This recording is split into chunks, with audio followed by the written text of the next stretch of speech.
hello to the person sitting beside you.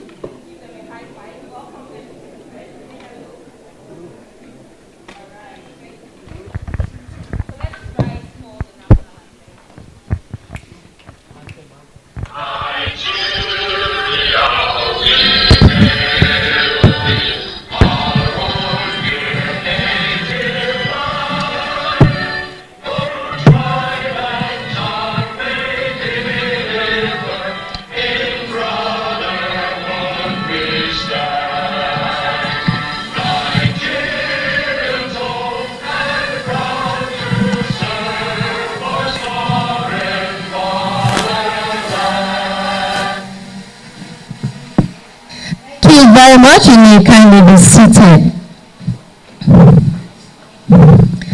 Learned Attorney General and Minister of Justice, Federal Republic of Nigeria, Prince Lateef Fagbemi, Senior Advocate of Nigeria, to be represented at this event. Former Prosecutor, International Criminal Court, High Commissioner of Gambia to the United Kingdom, Your Excellency, Dr. Fatou Bensouda. Special guest of honor this event, United Nations Resident and Humanitarian Coordinator, Your Excellency Mohammed M. Malik Fall. Of course, he's a diplomat, former Nigerian ambassador to ECOWAS, Your Excellency Ambassador Musa Sani Nuhu. Nigerian permanent representative to ECOWAS, Your Excellency Ambassador Olawale Awo. Seasoned diplomat and former permanent secretary, Ministry of Petroleum Resources, Your Excellency Ambassador Nicholas Director General Intergovernmental Action Against Money Laundering in West Africa, Guinea, Your Excellency Edward W. Harris. Co-host of this event, former Minister of National Planning, Director General NILS, Professor Abubakar O. Suleiman. President, International Law Association, Nigerian Branch, Professor Damilola Olawoye, Senior Advocate of Nigeria. Executive Chairman, Nigerian Revenue Service, Dr. Zach Adedeji, expected at this event. Former Attorney General of the Federation, Mohamed Bello Adoke, CFO, Senior Advocate of Nigeria, expected as well. Africa Head UN Global Compact, Dr. Hervé Ladon, CEO and Executive Director of Federation of West African Chambers of Commerce and Industry, Ambassador Aminu Akadiri. CEO, Africa Agenda Network and Gambian National Chairperson, AU Women Leaders Network, Madam Muna Jallo. Former Director General, Nigeria Institute of Advanced Legal Studies and Director After Law and Policy at NILS, Professor Mohamed Tawfiq Ladan. Chief Executive Officers, Captains of Industry present, esteemed speakers, moderators, and discussants, all members of ILA present, esteemed participants, distinguished guests, esteemed juries, policymakers at this event, senior advocates of Nigeria present, my Lord, spiritual and temporal. The technical is doing overtime here today. Hello? Thank you very much. Gentlemen and ladies of the press, ladies and gentlemen, it is my honor yet again to serve as a master of ceremony today alongside the delectable Shola Shoyele at a defining moment of dialogue, insight, and collective resolve. The 9th annual conference of the Nigerian branch of the International Law Association enters its second day, a gathering that brings together some of the finest legal minds and thought leaders committed to shaping the future of international law and governance. We convey under a timely and thought-provoking theme, mitigating economic and financial crime risk in a shifting global order, the role of international law. My name is Joke Akinsimi, and Shola, what's up next on the agenda? Thank you very much. Let me also quickly recognize the former president of the Nigerian Bar Association, Mr. Yakubu Mekia, Senior Advocate of Nigeria. Thank you so much, sir, for joining us. This year's theme, Mitigating Economic and Financial Crime Risk in a Shifting Global Order, the Role of International Law, aims to dissect the legal frameworks necessary to combat money laundering and tax evasion. Indeed, our president, Professor Damilola Olawoye, SAN, has said that it is not just an economic hurdle not just a developmental problem, but indeed a human rights issue. So those are the issues that we'll be x-raying today. And to kick us off, let me welcome the chair of the conference organizing committee, Dr. Grace Daffiel, for our opening remarks. Please give her a round of applause. Thank you.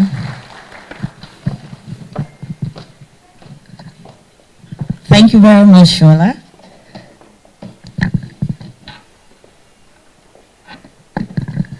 Good morning, our keynote speaker. Good morning, the DJ Niels. Please, I beg to align myself to the established protocol so that I don't miss out anyone.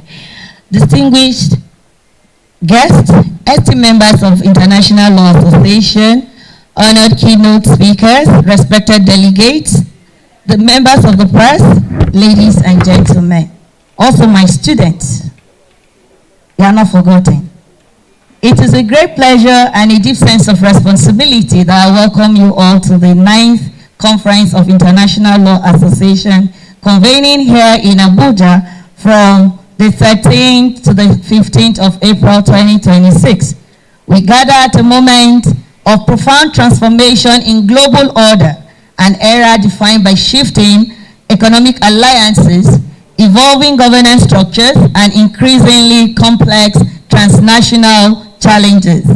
Among these challenges, few are as persistent, pervasive, and consequential as economic and financial crimes.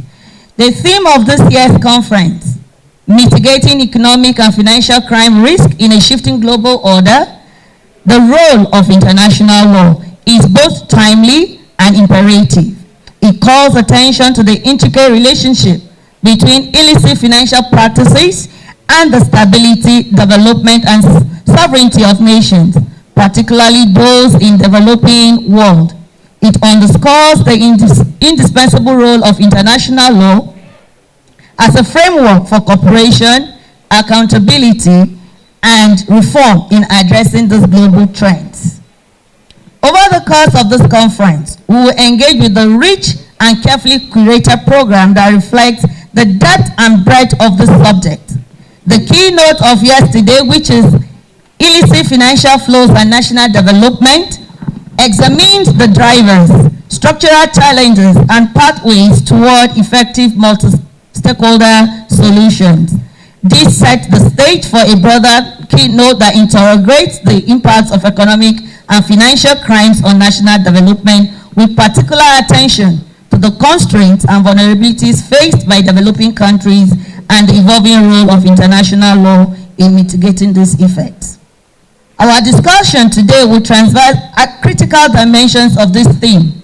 We will explore the complexities of tackling transnational financial crimes in an increasingly globalized world, where illicit networks exploit jurisdictional gaps and regulatory asymmetries. We will examine the necessities of strengthening international legal frameworks and fostering meaningful cooperation among states, institutions, and non-state actors. We will turn to pressing questions of unilateralism and multilateralism within the emerging global order. This dialogue is particularly significant as effectiveness of responses to financial crime depends not only on legal norms but also on the political will and collaborative mechanisms that sustain them. Closely linked to this is our focus on transnational financial governance and policy coordination, where the alignment or divergence of national policies can either facilitate or frustrate global enforcement efforts. Central to all of this deliberation will be the role of international law itself, its capacity to adapt, to regulate, and to provide both preventive and remedial mechanisms in combating economic and financial crimes. In this regard, we will look at asset recovery and proactive enforcement invitation as for us to rethink existing tools and to innovate in the pursuit of global financial integrity. We will also take this opportunity to reflect inward on the role of international law in addressing these financial flows that are illicit.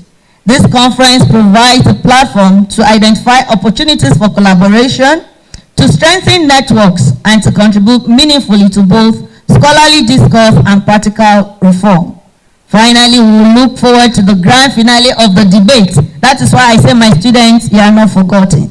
Because we're going to hear you tell us about how we will mitigate or not to mitigate the issues around financial crimes. And so, distinguished participants, the task before us is not merely academic. It is also for us to understand the consequences of economic and financial crimes, which are real and far-reaching. How they erode public trust, undermine governance, distort markets, and also provide nations of resources essential for development. Addressing these challenges demands not only rigorous analysis, but also sustained cooperation, innovation, and commitment. As we continue with this conference and in this conference, I encourage all participants to engage actively, to exchange ideas freely, and to approach our deliberations with both critical insight and a shared sense of purpose. It is through such collective effort that we can advance the role of international law as a tool for justice, accountability, and global stability. Once again, I warmly welcome you all to Abuja and to this important gathering. I wish us all a productive, insightful, and impactful conference. Thank you very much. Thank you very much, Dr. Grace. A very heartwarming welcome remarks there. Ladies and gentlemen, opening remarks beckon. Leading the train is the co-host of this event, former Minister of National Planning, Director General, National Institute for Legislative and Democratic Studies. A positive spirit to the society. Give it up for Professor Abubakar O. Thank you very much. Your Excellency, the former prosecutor, International Criminal Court, and Commissioner of the Gambia to the United Kingdom, Your Excellency Fatou Bensouda, the former president of Nigerian Bar Association, Your Excellency the President of International Association, Nigerian Branch, Professor Damalolo, other eminent personalities that are here, please let me stand on the existing protocol as already established by the anchor person. It is my distinct honor and privilege to welcome you all to the 9th Annual Conference of the International Law Association, ILA, Nigerian Branch, hosting our institute, the National Institute for Legislative and Democratic Studies. On behalf of the Chairman of North Government Council, His Excellency Distinguished Senator Godwin Obota Pabi Ujiswe, and the Right Honorable Speaker, who was the alternate Chairman of our Council, I welcome you to the National Institute for Legislative and Democratic Studies. And I'm glad to host you all to this our serene edifice for this very important conference. I'm especially delighted to welcome all our esteemed keynote speakers for this conference. Specifically, our keynote speaker for today is Excellency Fatou Bensouda, former prosecutor, International Criminal Court, and High Commissioner of Gambia to the United Kingdom. Let me also acknowledge the presence of other distinguished personalities here present, eminent jurists, and members of the International Bar Association and the Nigerian Bar Association. The theme of this year's conference, Mitigating Economic and Financial Crime Risk in a Shifting Global Order, the Role of International Law, is not only thematic, but very, very timely. The choice of today's keynote speaker is also very apt, and I must commend the organizer for putting a round peg in a round hole. And I believe that justice will be done to the theme of the conference through its presentation. Distinguished participants, without preempting the keynote speaker, let me state that we are all aware of the menace of economic and financial financial crimes across the globe, which immediate effect is often felt in the draining of a nation's commonwealth, undermining value generation and reducing the resources available for critical investment in health, education, infrastructure, and social protection. Left unchecked, it can become a fundamental barrier to national development and economic sovereignty. It is a monster that more than live in the world because its devastating effect can only be imagined. Economic and financial crimes are a global challenge which is not peculiar to any particular jurisdiction. Hence, the need for global collaboration in tackling the menace. There is therefore the need to upscale the fight against economic and financial crime by strengthening institutions and entrenching transparency and accountability in public finance management. We are all aware, as stakeholders, that this fight is not just a matter for the government alone. The change we desire to see it begin with us. It is to this end that I commend the ILA for this worthwhile initiative in coming out with the thematic area for this year's conference. Let me add that fighting the menace of economic crime should go beyond politics, as we have been seeing it in the Nigerian climate. If we politicize it, we cannot get anywhere. And this is our problem that we need to look into seriously. Distinguished participants, permit me at this juncture to state that the collaboration between NILS and ILA is a reflection of a shared commitment to evidence-based policy making, institutional strengthening, and the promotion of African-led development solutions. We are confident that the technical session, expert presentations, and interactive discussion over the next few days will be illuminating enough, and at the end of the conference, we'll be better equipped and informed on how best to tackle the menace of economic and financial crime in our climate. As we commence this conference and continue over the next few days, I encourage you all to engage actively, share experiences openly, and contribute constructively to the discussion. Let me once again thank the INA, all our distinguished guests, resource persons, participants, and all other stakeholders, and indeed our sponsor who have contributed to making this year conference a reality. I believe at the end of this conference, our National Assembly and indeed the Executive will have some value addition to the legal instrument and policy framework that will guide our fight against economic crime and illicit activities in our country. Thank you, and God bless you all.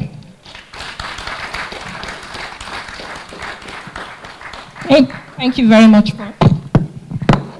And thank you for the partnership between NILS and the ILA. Next, we'll listen to the remarks of His Excellency Mohammed Malik Fall, the United Nations Resident and Humanitarian Coordinator. He is represented here by the United Nations, a representative of the United Nations on Drugs and Crime, UNODC, Sheikh Turi. I'm sorry.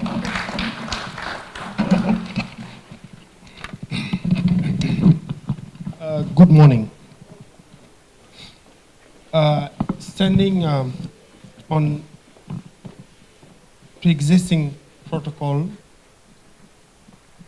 my name is Sheikh Usman Toure, and I'm the country representative of the United Nations Office on Drugs and Crime in Nigeria, standing before you to represent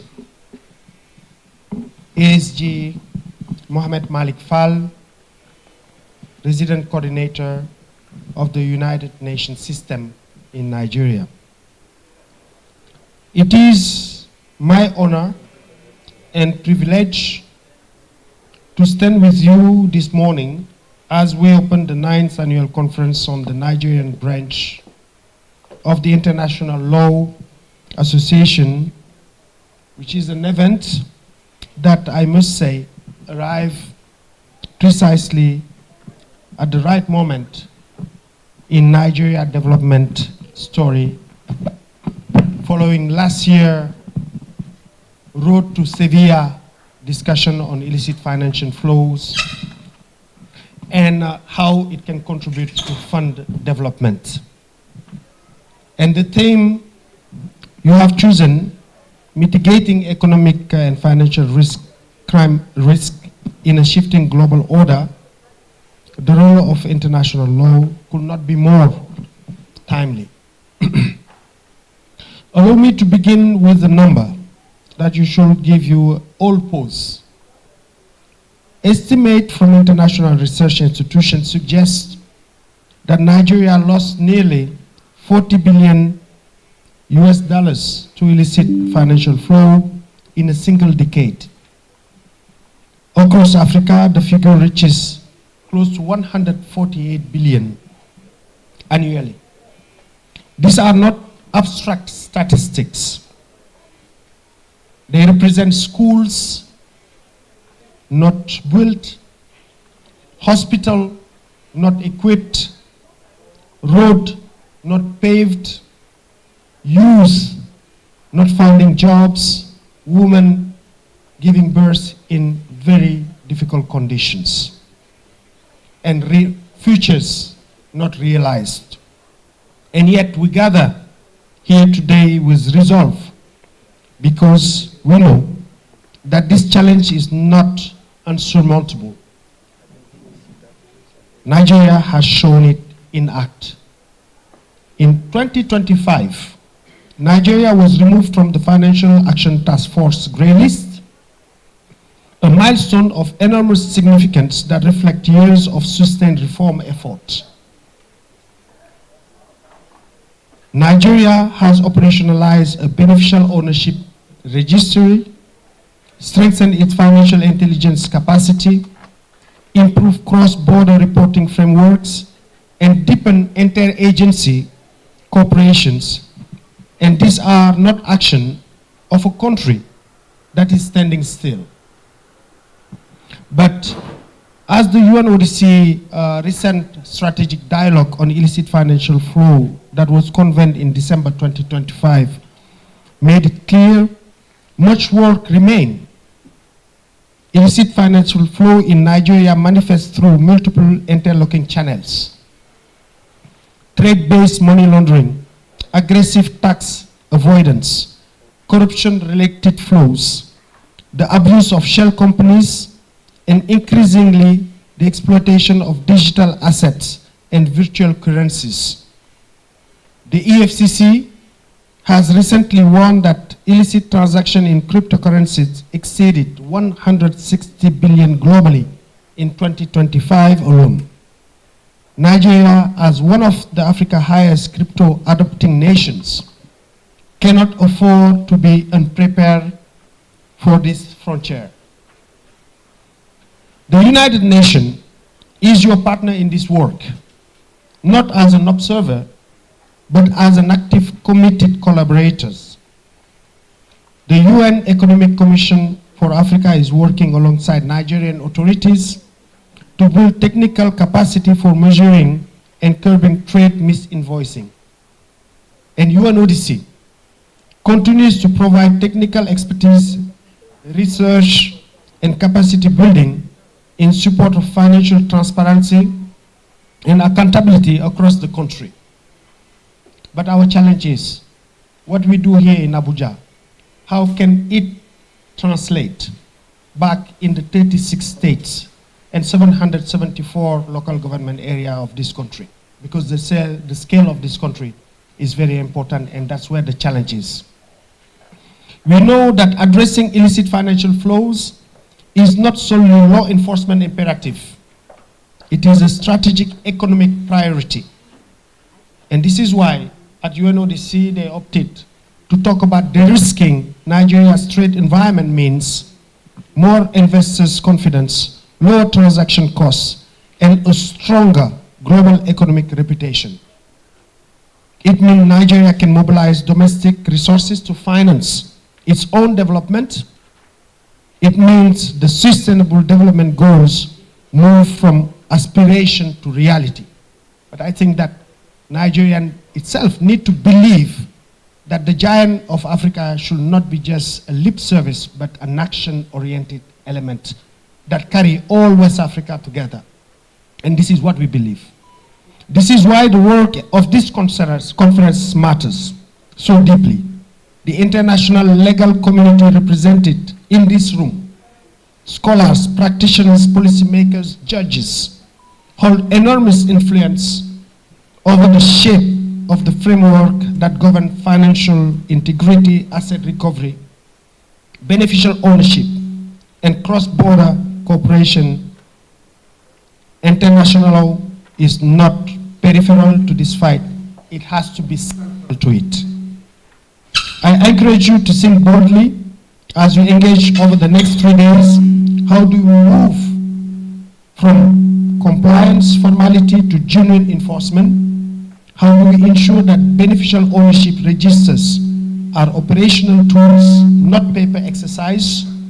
How do we build the mutual legal assistance mechanism that allows stolen assets to be traced, recovered, and returned to the people they were stolen from? How do we harness technology not as a vulnerability, but as an advantage in the fight for financial integrity? And I can tell you the 70% of the youth in Nigeria can carry that fight and make Nigeria a resounding success globally, because they are creative, they want to get it, not tomorrow, now, and they want access, they want global exposure. On behalf of the United Nations in Nigeria, I extend sincere congratulations to the ILA Nigerian branch for convening this important gathering.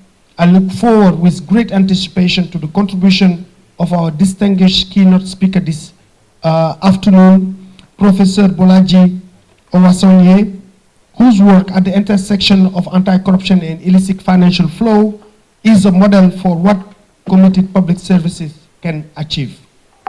Ladies and gentlemen, Nigeria's trajectory is upward, but that trajectory must be protected. It must be de-risked, and it must be built on the foundation of transparency, accountability, and before I say rule of law, I say it must be inclusive as well. The United Nations stand with you in this endeavor. Thank you very much for your attention. Thank you very much. The country representative of the UNODC. Please give him another round of applause. For those of us that were listening intently, we've learned to pronounce his name correctly.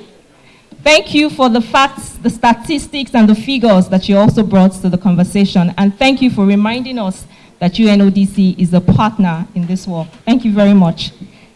Now it's time to hear from our president, the president of the ILA, the very hardworking, very cerebral, Professor Damilola Olaoyi, SAN.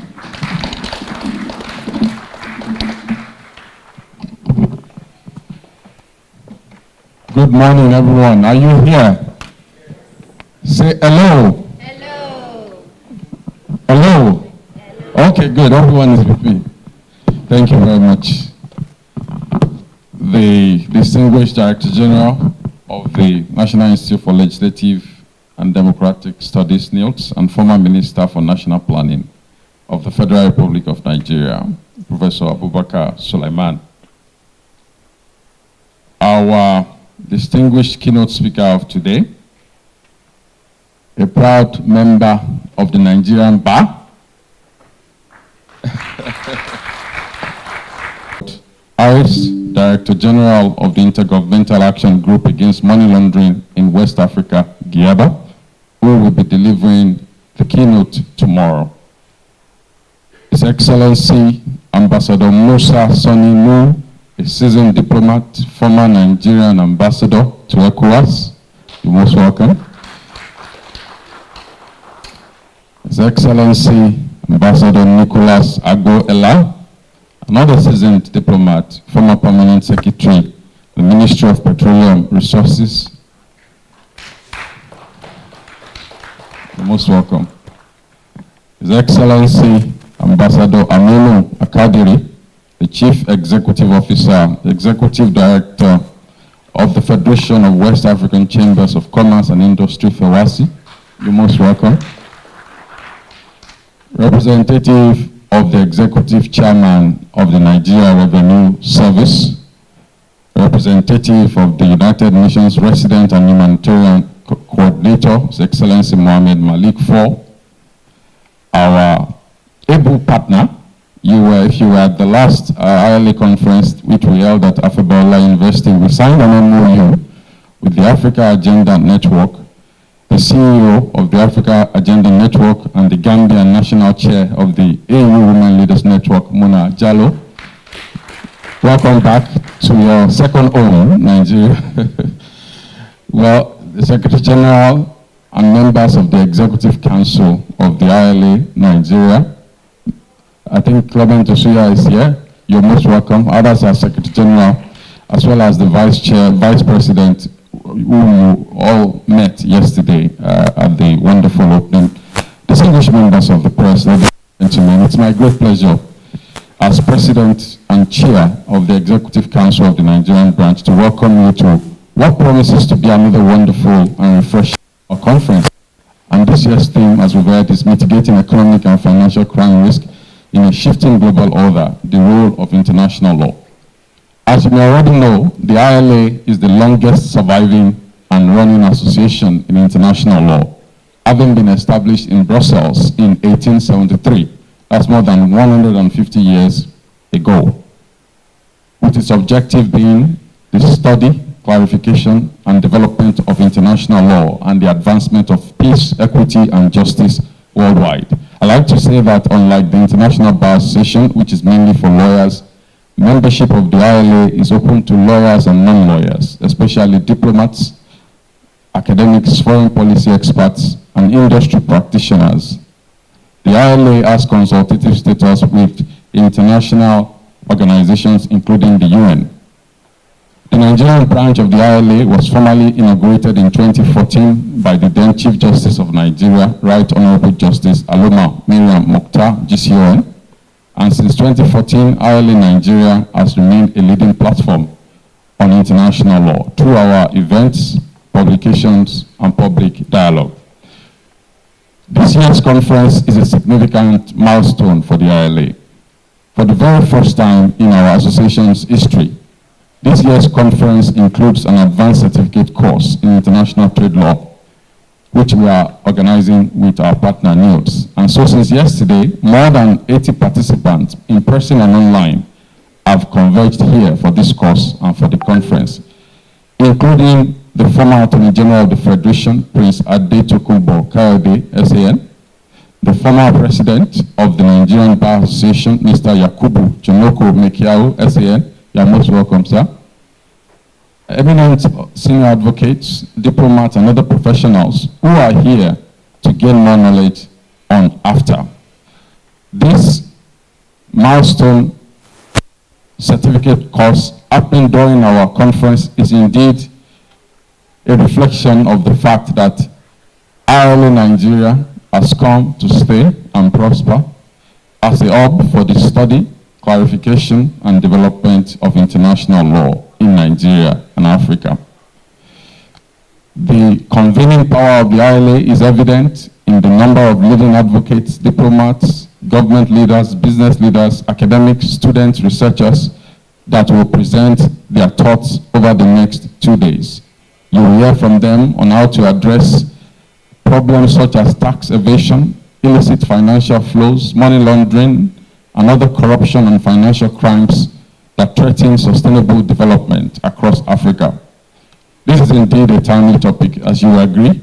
The need to block revenue leakages through enhanced fiscal transparency, accountability, and effective monitoring, as well as tax reform, has been a key priority for the government of Nigeria, especially with the recent adoption of the Nigeria Tax Act. As I like to say, without tax, government cannot build roads, equip hospitals, or support research. So tax evasion and other illicit financial flows are not only development problems, but they are indeed human rights problems. So as part of our contributions to national development, the ILA has brought forward this opportunity for eminent stakeholders to unpack effective risk management tools to address this problem. And we started last night with a welcome reception and a gathering, which we witnessed a powerful keynote lecture that was delivered by the former chairman of the Independent Corrupt Practices and Other Related Commissions, ICPC, who is currently the coordinating director of the Proceeds of Crime Management and Illicit Financial Flows Directorate of the Nigeria Revenue Service, the Leonard Silk Bolaji Owasonoye, SAN. So this conference indeed features two other distinguished keynote lectures. You will hear one now from our eminent keynote speaker, and another tomorrow. There will be 3 panel discussions, 1 student debate session, and of course, we will have time to relax and unwind in our usual tradition at the President's Dinner and Award Night, where we would also recognize excellence. So I encourage everyone to take full advantage of the richness of this program that we've put together, exchange ideas, and be well informed about latest trends on this important topic. And for those of you that have not yet joined the ILA, I want to extend this invitation to you to please join us in advancing the study and practice of international law in Nigeria. If you look at your program, there is a page there on how to join the ILA. In conclusion, distinguished ladies and gentlemen, excellencies, let me conclude by thanking our host again, Niels, especially the coordinating director of After Law and Policy, Professor Muhammad Taufik Ladan, for the opportunity to collaborate, especially in the context of the After Law and Policy Certificate Program. I also want to thank all members of the conference organizing committee, most especially the chairperson, Dr. Grace Daffield, for their work and tireless commitment, without which this conference would not have been possible. I also thank all our sponsors for their support. I thank all our invited speakers for honoring our invitation and for partnering with us. And on behalf of the entire Executive Council of the ILA, I warmly welcome you to today's conference and wish you a successful deliberation. Thank you very much. Thank you very much. Make it resounding, ladies and gentlemen. Thank you, Leonard Silk. We appreciate you. Professor Damilola Olawi has assured us that even if that far-reaching impact eludes for now, we will surely make a dent. And so he's doing with the rest of his team. We want to appreciate you again. A round of applause again, ladies and gentlemen. Thank you very much. Now, up next on our agenda is the second keynote lecture. Yes, sir.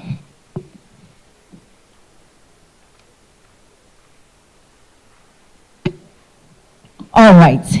So we have a goodwill message. At this point, we call Ambassador Teller to do a goodwill message before we move to the second keynote lecture. A round of applause as we invite Ambassador Teller for his keynote message or for his goodwill message.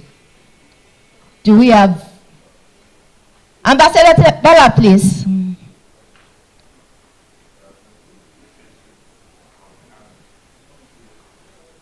Oh, okay.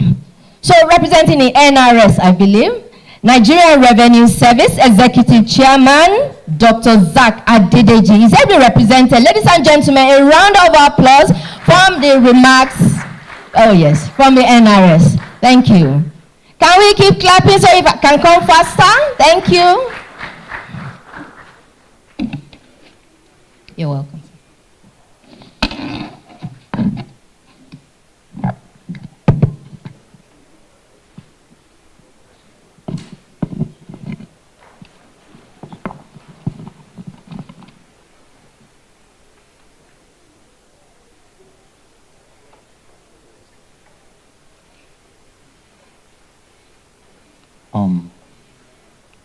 Professor Damilola Olawi, SAN, the President of International Law Association, Nigeria, the former President of MBA, Mr. Yakubu Mekao, SAN, please may I stand on existing protocols. It is my honor to convey the goodwill of the Executive Chairman of the Nigerian Revenue Service Zach Adedeji, PhD, and the entire service. At this important gathering of distinguished members of the legal community, policymakers, and development partners, the executive chairman would have very much loved to be here personally. However, today coincides with the official commissioning of the new Nigeria Revenue Service headquarters, an important national milestone. He has therefore asked me to represent him and deliver this message on his behalf. We gather at a defining moment in the evolution of global economic system, one characterized by rapid technological innovation, increasing cross-border transactions, and shifting geopolitical realities. While these developments have unlocked new opportunities for growth and integration, they have also introduced complex vulnerabilities that are being exploited through sophisticated financial crimes.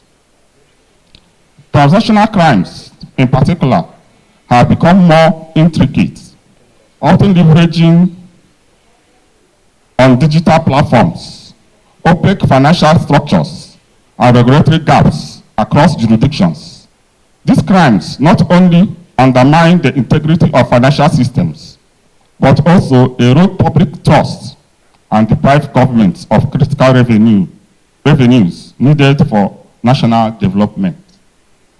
Tax evasion and illicit financial flows remain among the most pressing challenges facing both developed and developing economies.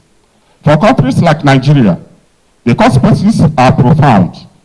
Limiting fiscal space, reduction of revenue collection, weakening public institutions, and hindering our collective development aspirations. Addressing these challenges require more than domestic efforts. It calls for robust international cooperation and a renewed commitment to the principles and instruments of international law. International law provides the architecture for coordinated global action through frameworks that promote transparency, information exchange, and accountability. The international community can effectively combat the cross-border nature of economic and financial crimes.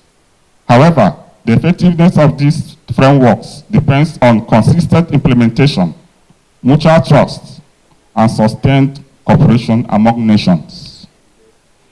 At the Nigerian Revenue Service, we remain committed to strengthening tax administration, enhancing compliance, and leveraging technology to detect and prevent financial crimes.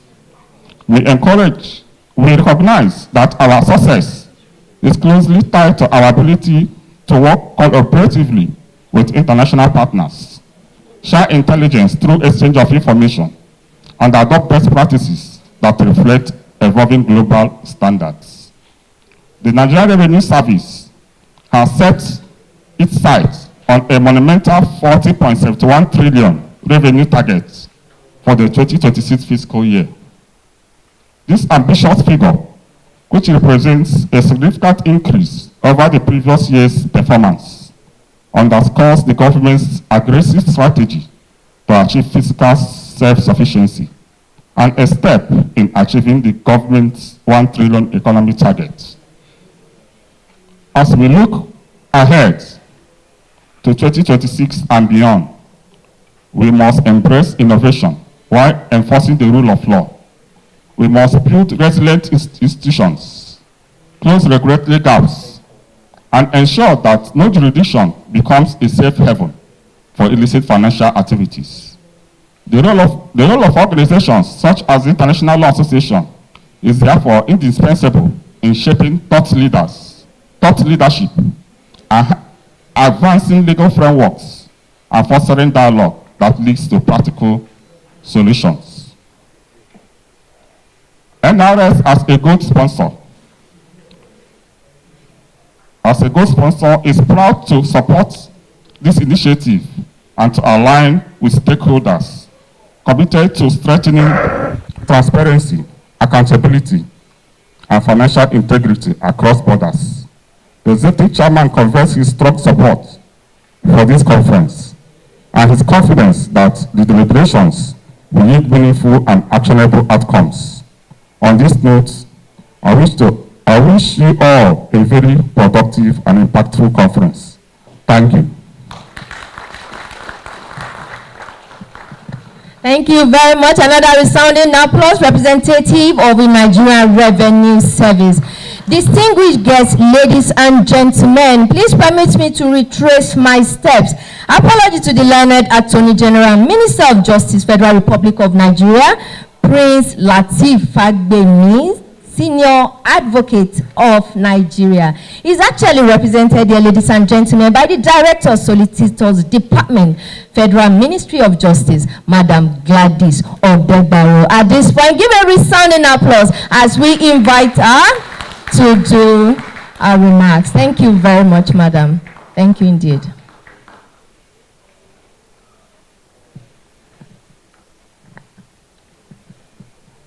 Distinguished President of the Association, Your Excellencies, I respectfully ask that I follow the already established protocol so I don't make any mistakes.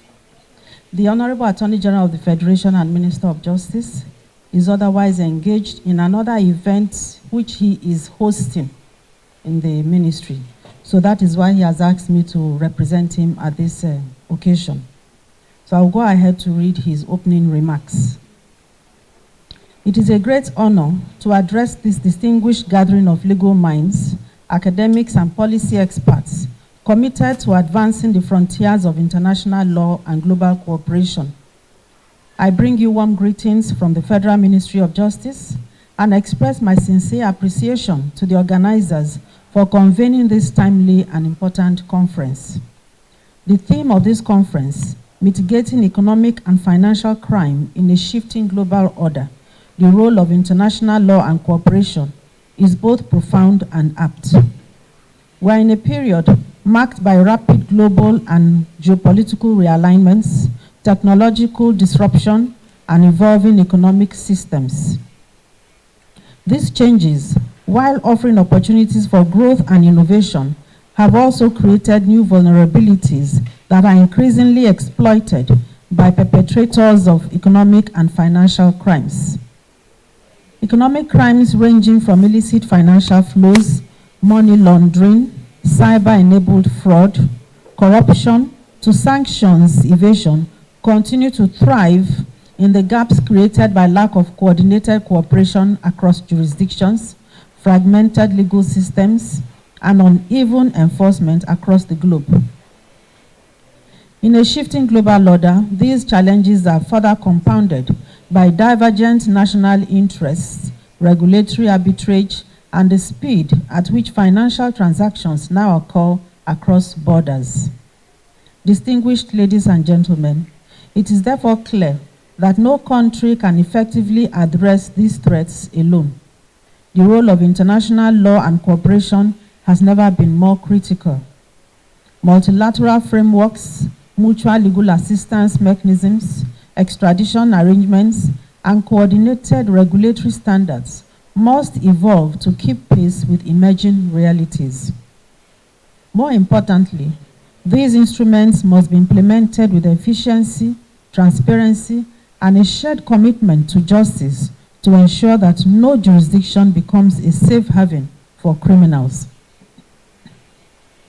Our government remains steadfast in its commitment to combating economic and financial crime. We have taken significant steps to strengthen our legal and institutional frameworks, advance mutual legal assistance, enhance interagency coordination, and deepen our collaboration with international partners. Our experience continues to reinforce the importance of timely information exchange, joint investigations, capacity building, the use of technology in furtherance of mutual legal assistance, as well as detecting and preventing illicit activities.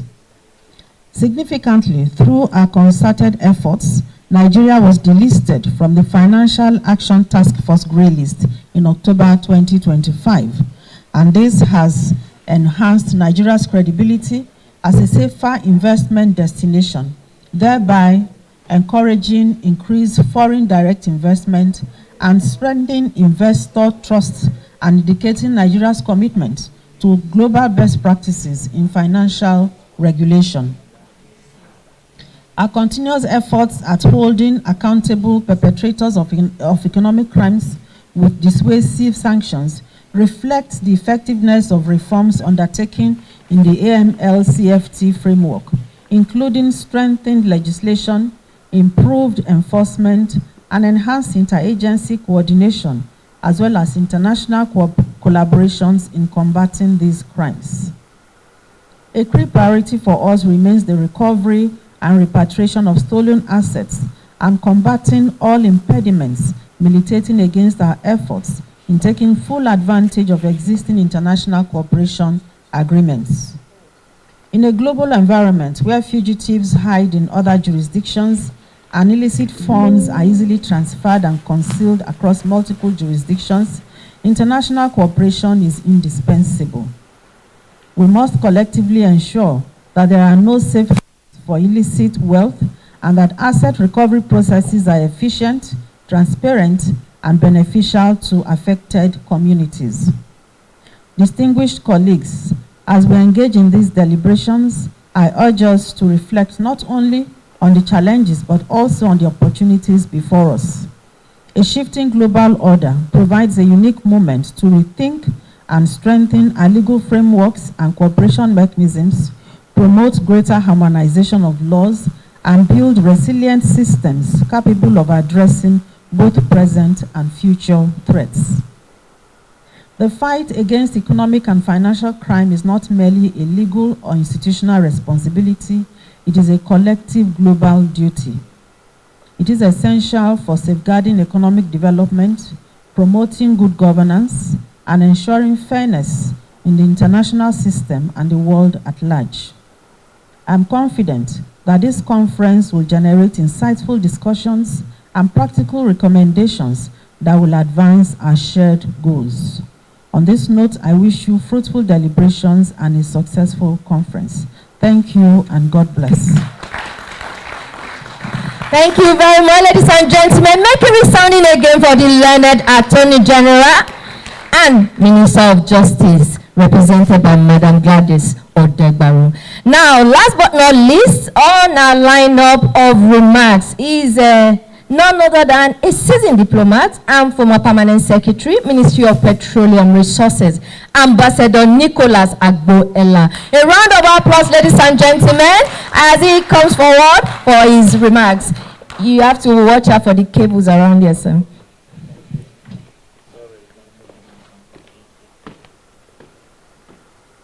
Merci.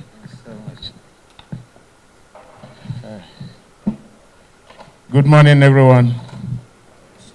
Yes, indeed, it's a great pleasure to be with you here this morning, to be part of this epoch-making event.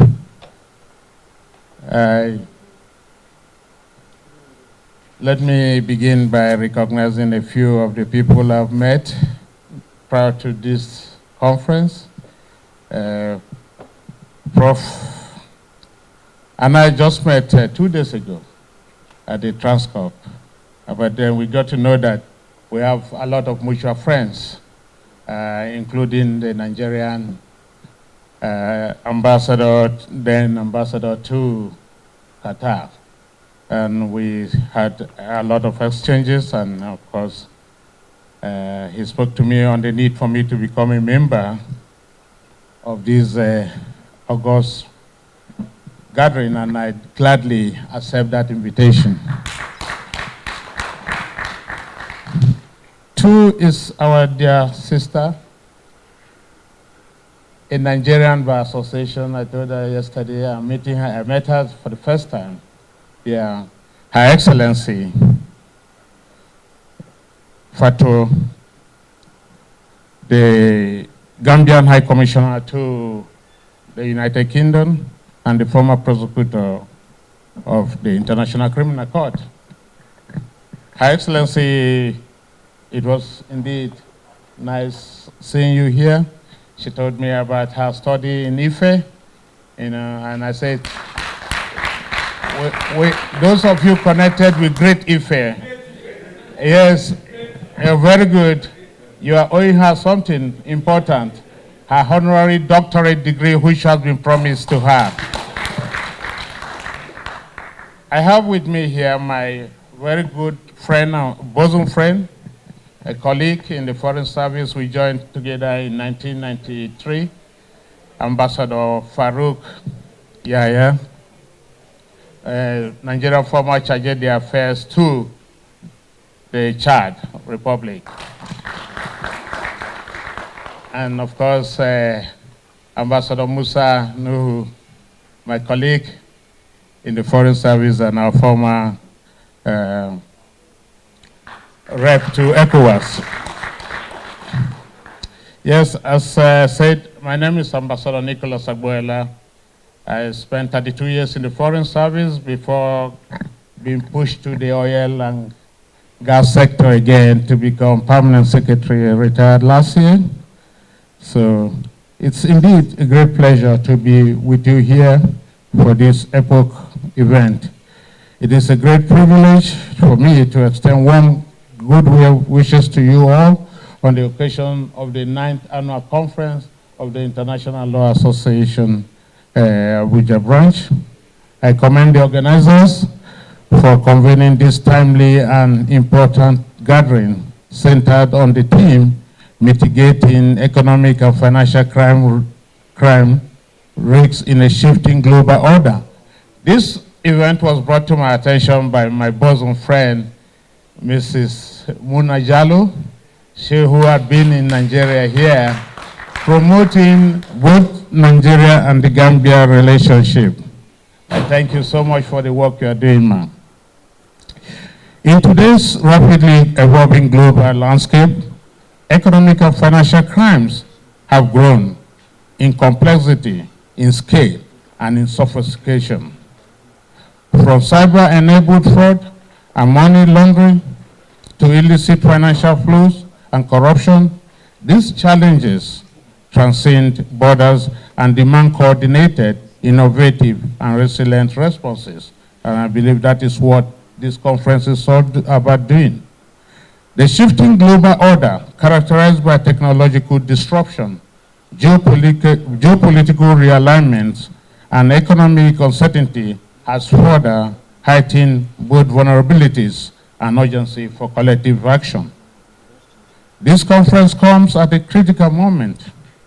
It provides a valuable platform for legal experts, policymakers, academia, and practitioners to exchange ideas, share experiences, and develop forward-looking strategies to strengthen legal frameworks and enforcement mechanism.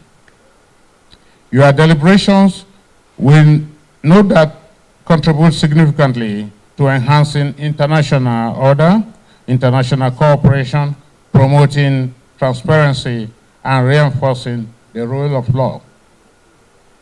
As we confront these challenges, it is essential that we remain committed to integrity, accountability, and collaboration across jurisdictions. No nation can tackle these risks alone. Our success depends on shared responsibility and sustained partnership. By leveraging legal innovation, embracing technology responsibly, and fostering cross-border cooperation, we can better safeguard our financial systems and protect the global economy. I'm confident that this conference will inspire meaningful dialogue and discussions and produce actionable outcomes that will advance the fight against economic and financial crime. Thank you so much for your time and attention. I look forward to a very successful conference. Thank you. Thank you very much, Your Excellency. Another resounding applause, ladies and gentlemen. All right, we have come to the moment of sober reflection. Our topic on the second keynote lecture is mitigating the impact of economic and financial crimes on national development, challenges facing developing countries, and the role of international law. And to take this, we have someone that has not only shattered the glass ceiling, but she has proven to us that the only ceiling that exists is in the mind. Permit me to call on the former prosecutor of International Criminal Court and High Commissioner of the Gambia to the United Kingdom, the woman, the myth, the legend, Her Excellency Fatou Bensouda. She's going to be standing by while a citation is read by Professor Damilola Olawoyi, Senior Advocate of Nigeria, President ILA. Thank you very much. Thank you very much. It is my singular honor to be entrusted with this responsibility to read the citation of Her Excellency Dr. Fatou Bensouda, the High Commissioner of the Republic of the Gambia to the United Kingdom, former prosecutor of the International Criminal Court. Dr. Fatou Bensouda, not professor, served ambassador as the prosecutor of the International Criminal Court, the ICC, from 2012 to 2021, having assumed office in 2012. In 2011, she was elected by consensus by the Assembly of State Parties to serve in this capacity. Her Excellency Dr. Bensouda was nominated and supported as the sole African candidate for election to this post by the African Union. She is the first woman to serve as prosecutor of the ICC.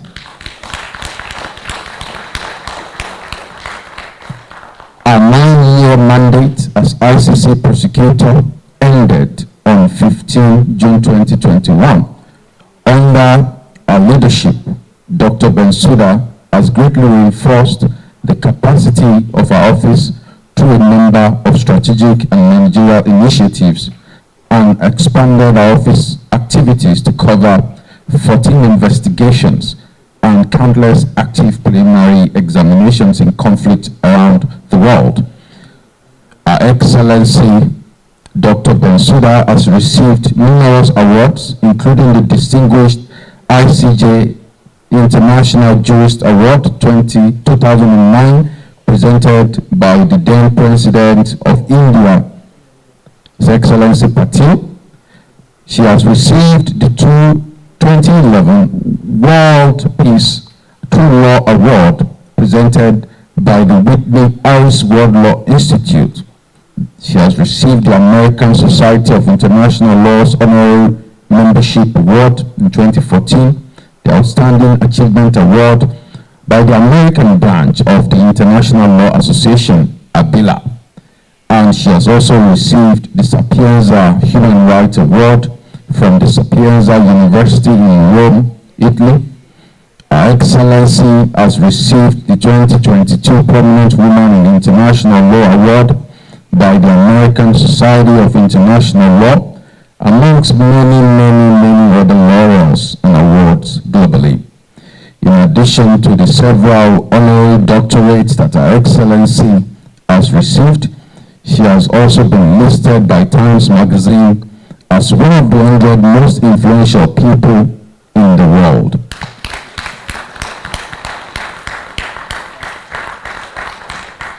She has been listed by New African Magazine as the most influential African, by Foreign Policy as one of the leading global thinkers, by Jeune Afrique as one of the 50 African women who, through their actions and initiatives in their respective roles, advance the African continent. And she has been listed by Forbes magazine as one of Africa's most powerful women.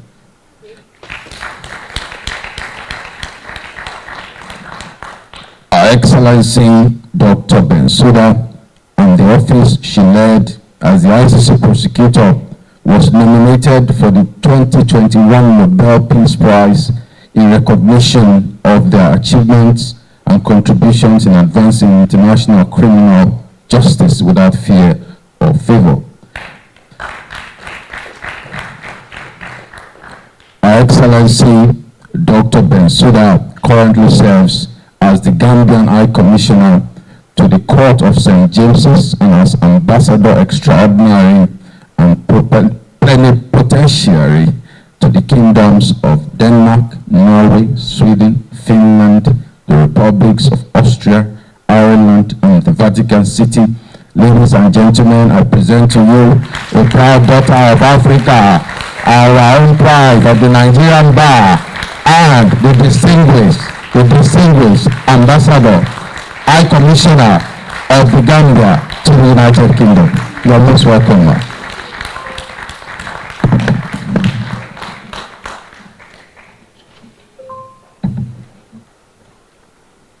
Thank you very much. That was very kind. Sometimes I just wonder whether all those things I did.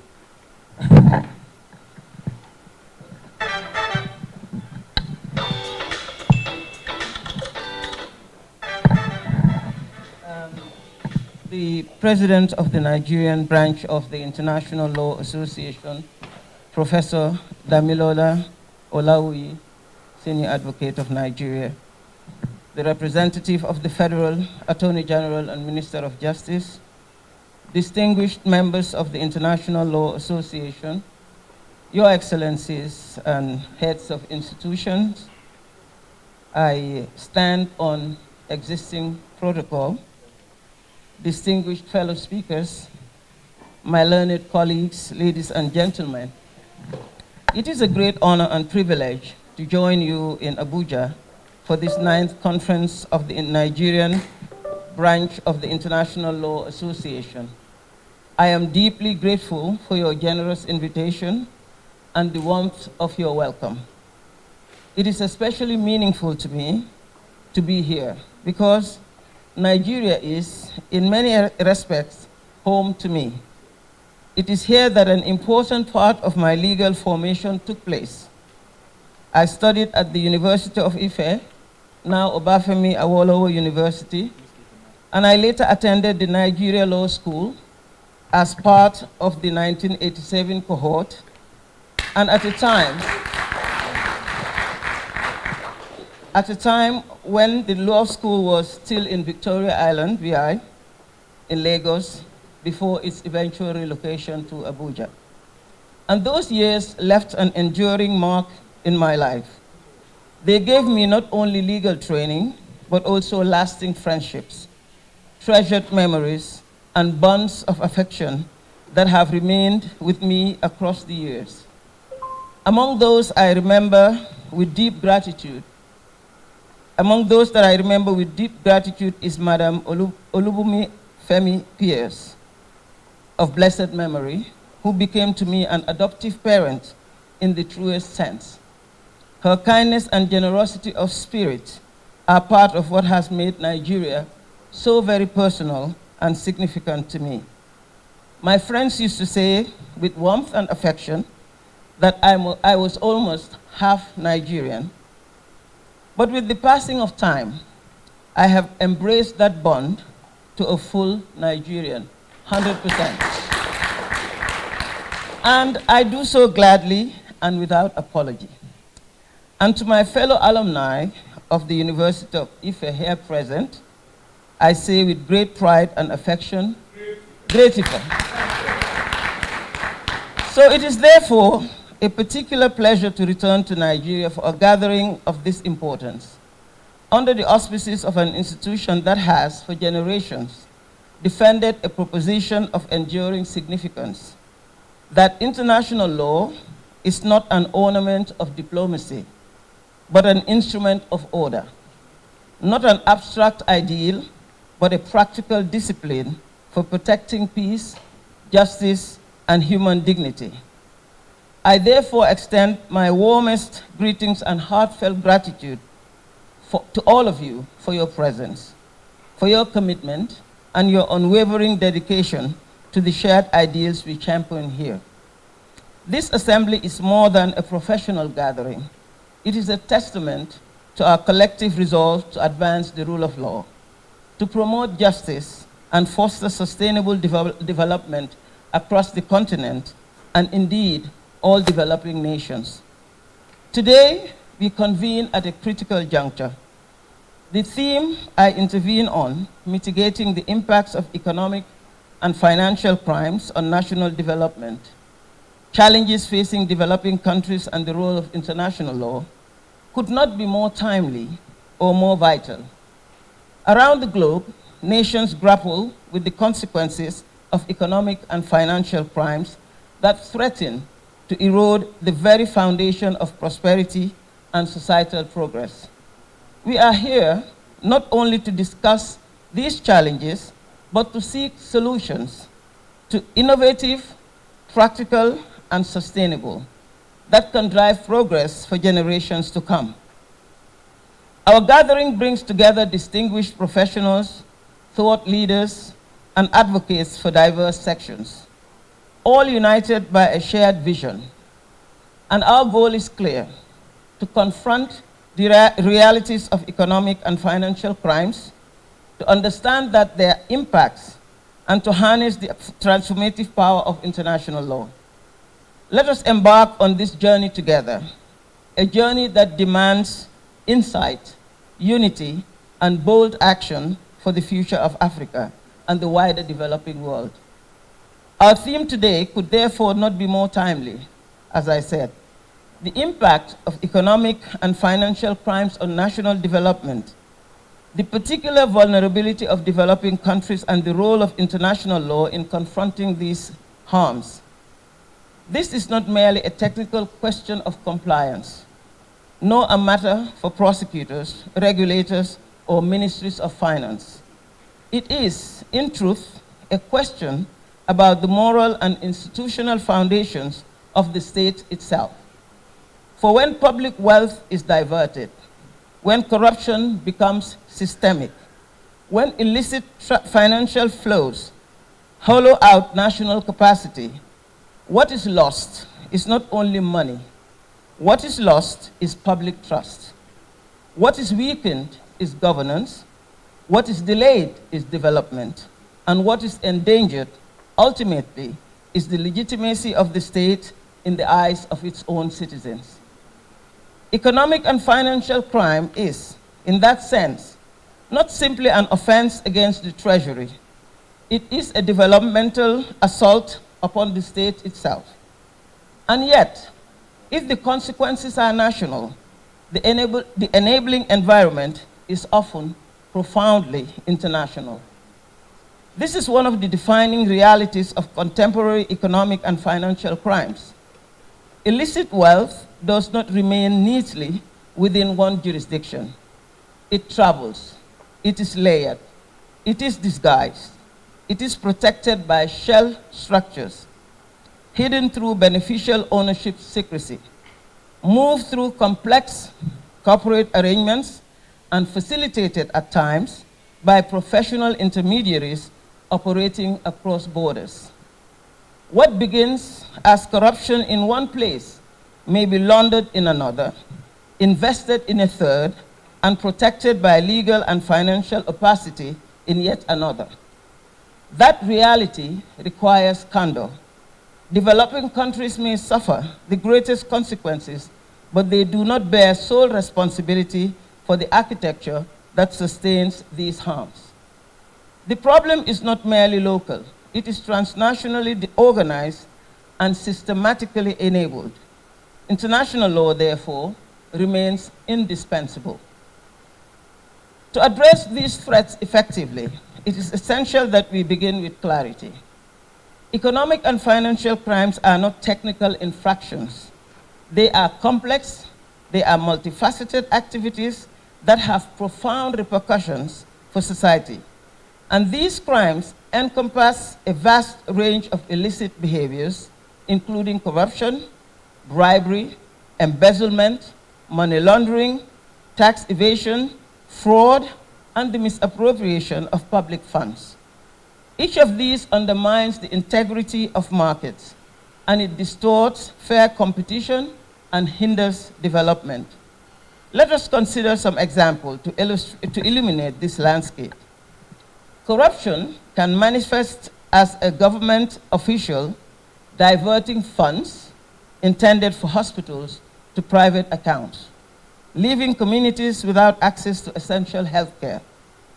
Money laundering may involve international syndicates moving illicit proceeds through a web of offshore companies, obscuring the trial of wrongdoing. And tax evasion, meanwhile, deprives governments of the resources needed for education, infrastructure, and social welfare, deepening inequality and stifling growth. The scope and sophistication of these crimes have grown exponentially in recent decades.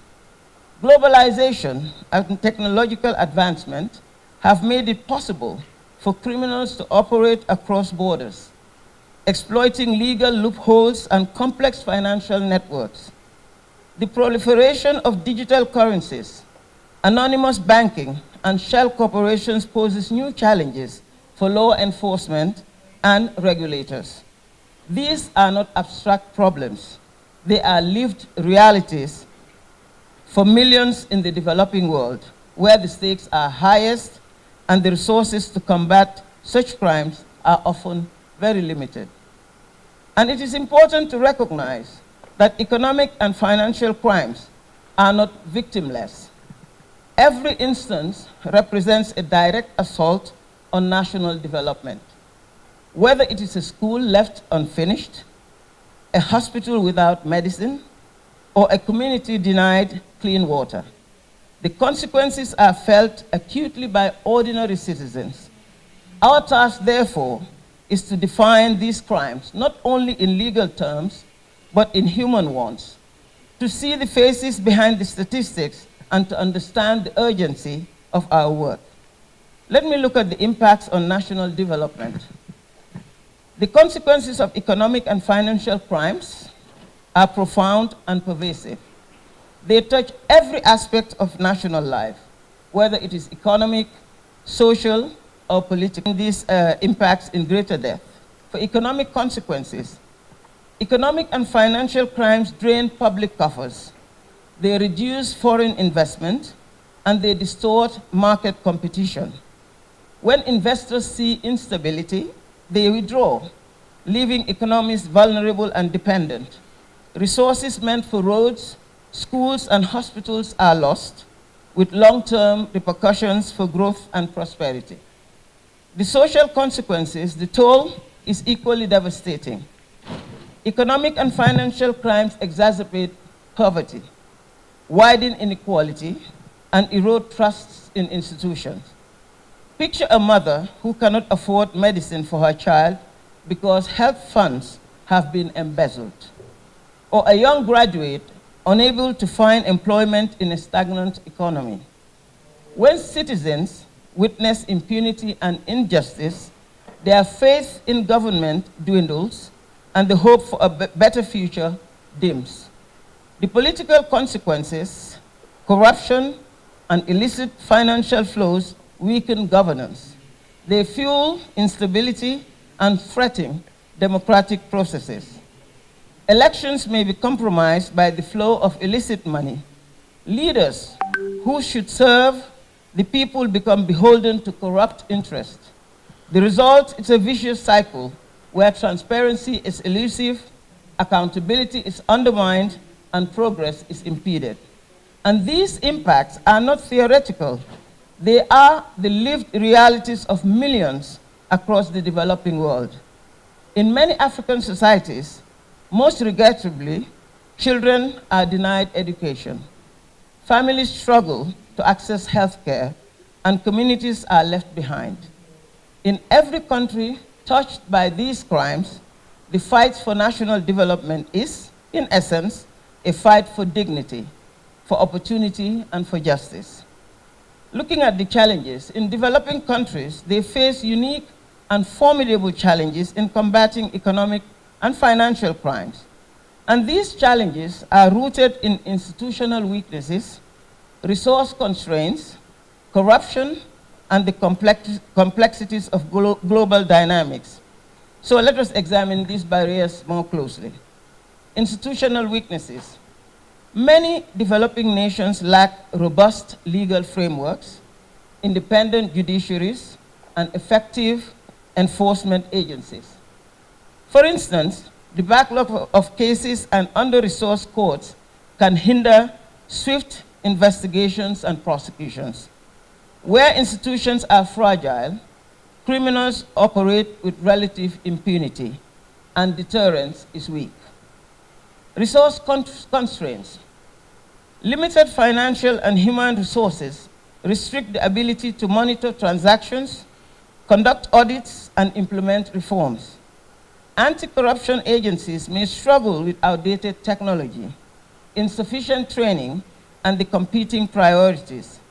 And often, efforts to strengthen oversight are underfunded and undervalued. Corruption. Systemic corruption undermines governance and perpetuates impunity. Officials may be complicit or unwilling to pursue meaningful change. Whistleblowers, who are vital to exposing wrongdoing, often face intimidation or retaliation, further entrenching a culture of silence. And the global dynamics. Economic and financial crimes frequently involve cross-border elements. Illicit flows move through international banking systems, offshore havens, and complex corporate structures. The global nature of these crimes requires cooperation, yet disparities in capacity, political will, and regulatory alignment often hinder collective action. Criminals exploit the gaps and the inconsistencies between jurisdictions, making enforcement challenging. But despite these challenges, there is cause for hope. Innovation, collaboration, and determination can help developing countries build more resilient systems and societies. The task before us is great, but so too our capacity for change. Looking at a few, just to ground our discussions in reality, let us consider illustrative examples from Nigeria and other developing nations, stories that reveal both the difficulties and the possibilities of progress. Nigeria, Africa's largest economy, has made notable strides in combating economic and financial crimes. Agencies such as the Economic and Financial Crimes Commission and the Independent Corrupt Practices Commission have pursued high-profile cases. They've recovered assets and promoted transparency. One significant achievement involved the recovery and repatriation of stolen assets from former leaders, notably the Abacha loot case, which saw international cooperation deliver over $1 billion back to Nigeria. However, the challenges persist. The sophistication of financial networks and the need for institutional reform remain pressing. In Kenya, the fight against corruption has seen both successes and setbacks. The introduction of digital government platforms has improved transparency. Yet, high-profile scandals continue to highlight the need for stronger enforcement and civic oversight. Community-driven initiatives, such as citizens' monitoring of public spending, have shown that grassroots participation can make a difference. And outside of the continent, in Brazil, the Operations Car Wash investigation brought to light systemic corruption in public contracts, leading to the prosecution of senior officials and business leaders. The case underscored the importance of judicial independence, investigative journalism, and international cooperation in dismantling sophisticated criminal networks.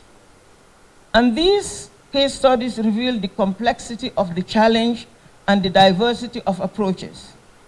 They also demonstrate that progress is visible and possible when political will, legal frameworks, and international support converge. Lessons learned elsewhere can form strategies in Nigeria and beyond, reminding us that collaboration and adaptability are key to sustained success. Let me look at the role of international law. International law offers powerful tools for mitigating economic and financial crimes. It provides a foundation for cooperation, it sets standards and facilitates enforcement. The strength of international law lies not only in its capacity to create frameworks and treaties, but in its ability to unify nations in collective action, helping to close the gaps that criminals exploit. Key instruments include the United Nations Convention Against Corruption, the Financial Action Task Force recommendations, and the African Union Convention on Preventing and Combating Corruptions. These treaties establish standards for transparency, accountability, and cross-border collaboration. They guide national reforms, they facilitate information sharing, and they harmonize legal approaches to economic and financial crime. Enforcement mechanisms are central to international law's effectiveness. Asset recovery, extradition, mutual legal assistance, and information exchange enable states to pursue criminals beyond their own borders and disrupt illicit networks. The Abacha loot case, again, stands as a powerful example because Switzerland, the United States, and other jurisdictions collaborated to recover and repatriate stolen assets to Nigeria, overcoming complex legal and jurisdictional barriers. Such cooperation demonstrates that international law can deliver justice, even in the face of globalized crime. So the frameworks and treaties I mentioned, they set standards for transparency, for accountability and cooperation, guiding national efforts and fostering collective actions. Asset recovery, extradition, and mutual legal assistance are pivotal for pursuing criminals and dismantling illicit financial networks, and effective enforcement depends on timely cooperation and clear legal channels. That leads me to cooperation. Regional bodies, international organizations, and bilateral agreements foster dialogue, capacity building, and technical support. And these partnerships bridge gaps in expertise and amplify impact. It is sometimes said that international law is too slow, too cautious, too compromised by politics, or too inconsistently enforced to respond effectively to the complexity of modern economic crime. There is, of course, some force in these criticisms. International law does not operate in abstraction from power. It is shaped by state consent, constrained by political realities, and too often weakened by selective urgency. But its limitations do not diminish its necessity. They clarify it. When illicit conduct crosses borders, where assets are concealed through multi-jurisdictional structures, where evidence lies in several states, and where domestic authorities are frustrated by legal fragmentation beyond their reach, no national legal system, however robust, can respond adequately on its own. So international law matters because it provides the common framework through which transnational wrongdoing may be named, regulated, and pursued. It establishes shared norms concerning corruption, money laundering, asset recovery, mutual legal assistance, and state cooperation. It offers structures through which evidence may be sought, illicit proceeds traced, assets restrained, persons extradited, and obligations clarified. It creates the legal vocabulary by which public theft is no longer dismissed as a merely internal irregularity when it proceeds. Protections and consequences are international in scope. At its best, it affirms a principle of enduring importance. Sovereignty is not weakened by accountability, but dignified by it. However, the gaps in implementation, jurisdictional hurdles, and disparities in capacity persist. International law must be dynamic, responsive, and inclusive. It should reflect the realities and needs of developing countries, empowering them to lead in the fight against economic and financial crimes. Strengthening the rule of law is vital. Robust legal frameworks, independent judiciaries, and effective agencies ensure that international standards are translated into concrete national action. When the rule of law is respected and institutions are resilient, societies are equipped to prevent, detect, and prosecute financial crimes, fostering trust and stability. And ultimately, the international law and the rule of law are mutually reinforcing. Progress depends on both robust global frameworks and the capacity of national systems to uphold justice. By prioritizing the strengthening of the rule of law, developing nations can harness international legal tools more effectively. They can drive reforms and secure long-term resilience against economic and financial crime. So let me just talk about the innovative solutions, some policy recommendations and pathways forward.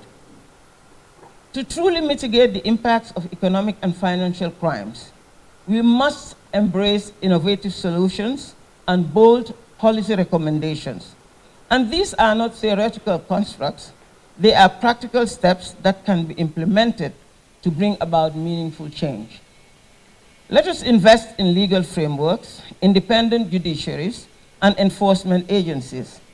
Let us build capacity through training, technology, and resources, regularly review and update laws to address emerging threats, and ensure that institutions are adequately funded and staffed. Let us implement open data initiatives, public procurement reforms, and whistleblower protections. Encourage governments to publish budgets and spending data, and create platforms for citizen engagement and oversight. Let us utilize digital tools, artificial intelligence, and blockchain to monitor transactions, detect anomalies, and enhance oversight. Advanced analytics can identify suspicious patterns, while secure digital platforms can streamline audits and reporting. Let us strengthen international partnerships. Let us share intelligence and harmonize regulations.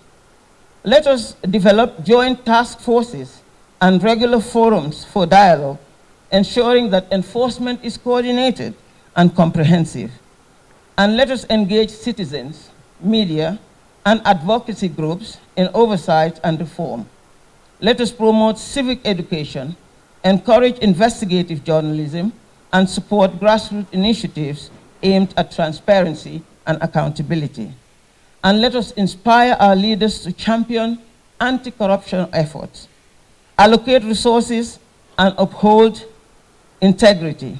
Let us foster a culture where ethical leadership is valued and rewarded, where accountability is the norm rather than the exception. And these pathways, they require vision, courage, and unity. They are achievable through persistent effort and collective commitment. And by taking these steps, Nigeria and other developing nations can truly transform the landscape of economic and financial government. So the call to action is mobilizing stakeholders and fostering partnerships. The fight against economic and financial crimes cannot be won by governments alone. It is a collective endeavor that demands the involvement of all stakeholders: legal professionals, policymakers, academics, civil society, and international partners. Each of us has a unique and indispensable role to play. Legal professionals must uphold the highest standards of ethics. They must engage in continuous education and serve as advocates for reform. Policymakers are tasked with designing and implementing robust legal frameworks, ensuring that laws are enforced consistently and fairly. Academics contribute through research, analysis, and the dissemination of best practices, helping to inform evidence-based policies. And civil society organizations, they also play an essential role in monitoring government actions, raising public awareness, and providing a voice for the marginalized communities. The media acts as a watchdog, shining a light on corruption and wrongdoing. International partners bring resources, they bring expertise and platforms for cooperation, bridging the gaps that might otherwise hinder progress. So let us mobilize these stakeholders. Let us foster partnerships that span sectors, disciplines, and borders. Let us commit to a vision of development that is inclusive, equitable, and just. Collaboration must be built on trust, on mutual respect, and shared goals. By working together, we can transcend barriers and ignite progress. So today, I call upon each of you, lead with integrity, innovate with purpose, and inspire with courage. Our actions will shape the future, but our resolve will define our legacy. So in closing, economic and financial crimes undermine the very foundations of national development. They threaten progress, justice, and hope. Yet we possess the tools, and we have the knowledge and spirit to overcome these challenges. Through strengthened institutions, innovative policies, and robust adherence to international law and the rule of law, we can build societies where integrity prevails and opportunity flourishes. Let us harness the power of unity, of vision and action. Let us forge partnerships that transcend borders, that ignite progress and empower generations.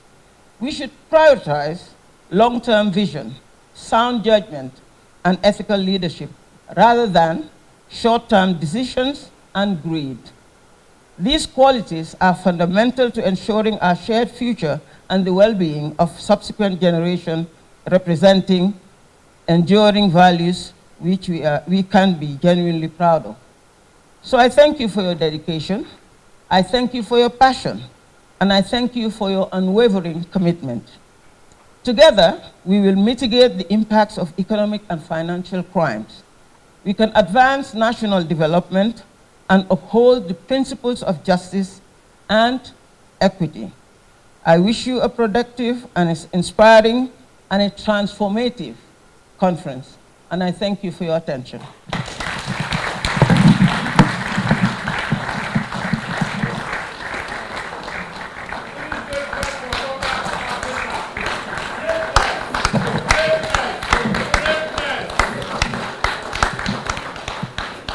Thank you very much.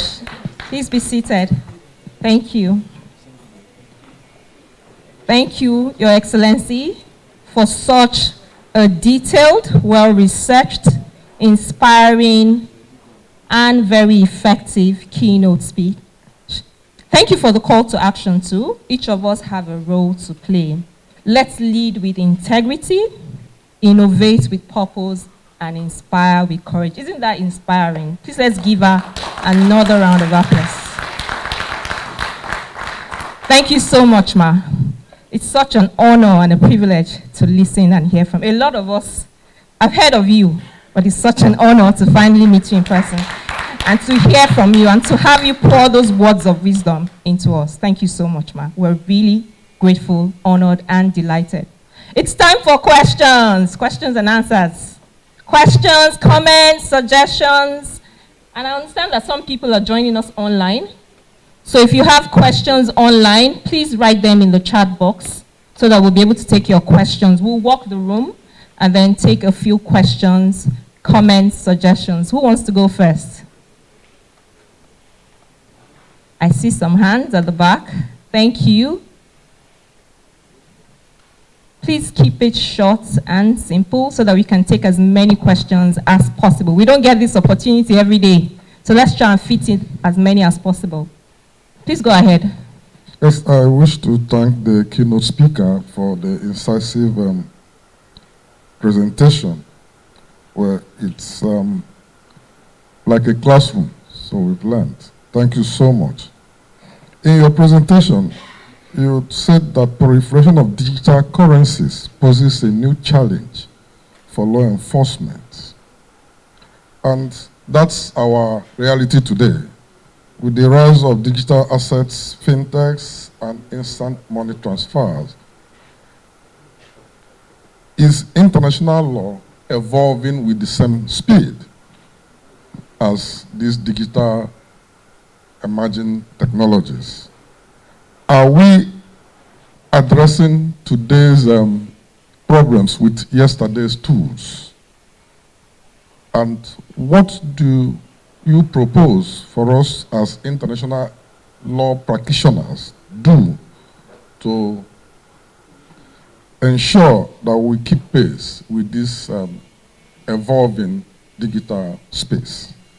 Secondly, you spoke extensively about the Abacha loot. These are funds that were looted from Nigeria, outside the shores of Nigeria. Yes, we managed to recover some, but the countries that keep custody of these funds also take a chunk of these funds. In legal parlance, we know that anybody found with stolen goods is also liable or guilty. But in this case, those countries extort a huge percentage from us. And considering that IFF, economic crimes, are transactional and most times cross-border,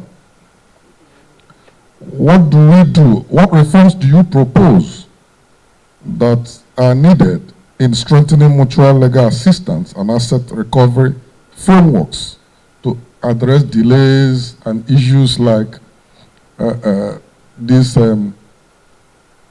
percentage commissions that host countries take? And finally, as a comment, I so much applaud your recommendation on issues of collaboration. A few weeks ago, the UNODC published a template, a toolkit for PPPs, and recent events have shown that PPP is a veritable tool to combating economic and financial crimes. And I am happy, I'm privileged to have been one of those that put together the UNODC toolkit. And in Africa, we have only one PPP in South Africa. But UK and Australia has done a lot. They have a lot of success stories with their PPP. And I hope and pray that African countries will be able to also follow suit. Thank you. Thank you, sir. Please, what's your name and what agency do you represent? I'm Felix Obiomara. I'm from the Nigerian Financial Intelligence Unit. Thank you very much. Okay, I see a lady over there. Let's be gender sensitive. Thank you.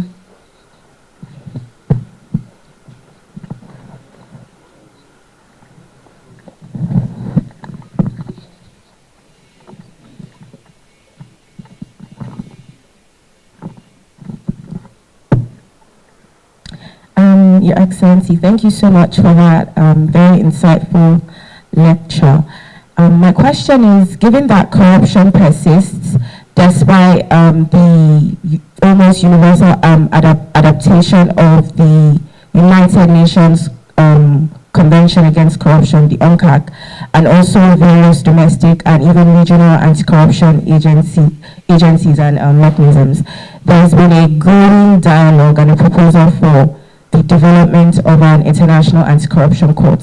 And I would just like to know what your thoughts are on such a mechanism, and if you think it could be a really powerful tool in pushing anti-corruption efforts. Thank you. Please, what's your name? And my name is Abombala Faimino.